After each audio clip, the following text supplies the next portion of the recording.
આજે એક નવીન કન્સેપ્ટ લાયા છે એસઆઈપી પ્લસ એસડબ્લ્યુપીનું કોમ્બિનેશન.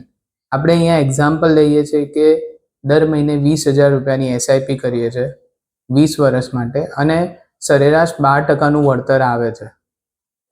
માર્કેટ પ્રમાણે વળતર મળવાનું ઘણીવાર વધારે બી આવશે, ઘણીવાર ઓછું બી આવશે.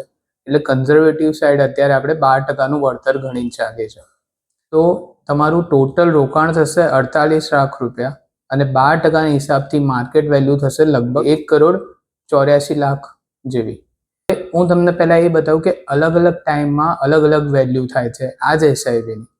જેમ કે જો આ 20,000 રૂપિયાની એસઆઈપી 5 વર્ષ માટે કરી હોત, એ જ 12%નું રિટર્ન તો 16 લાખ રૂપિયા મળ્યા હોત. પણ 5 વર્ષની જગ્યાએ 10 વર્ષની કરી છે તો 16ની જગ્યાએ 44 લાખ મળ્યા. એટલે લગભગ ડબલથી પણ વધારે. જો આ જ એસઆઈપી 10 વર્ષની જગ્યાએ 15 વર્ષ એટલે બીજા 5 વર્ષ વધારી હોત તો 44 લાખની જગ્યાએ 95 લાખ એટલે ફરી ડબલથી વધારે. પણ આપણે જે અત્યારનું એક્ઝામ્પલ લઈએ છીએ 20 વર્ષ માટે, તો આ જ એસઆઈપી તમારી 15ની જગ્યાએ 20 વર્ષ થાય તો એ વેલ્યુ થશે 1,84,00,000. હવે આપણે એવું જોઈએ કે 20 વર્ષ પછી તમે રિટાયર થાવ છો અને તમારે એમાંથી દર મહિને પૈસા ઉપાડવા છે તો કઈ રીતે થશે? એસઆઈપીમાં તમે દર મહિને ઇન્વેસ્ટ કરો છો, એસડબ્લ્યુપીમાં તમે દર મહિને પૈસા પાછા મેળવશો.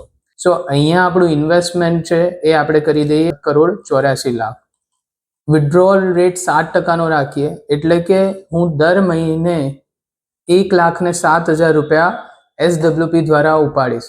મારી એસઆઈપી હતી 20,000 રૂપિયાની અને હું ઉપાડું છું 1,07,000 એટલે લગભગ 5 ગણાથી વધારે.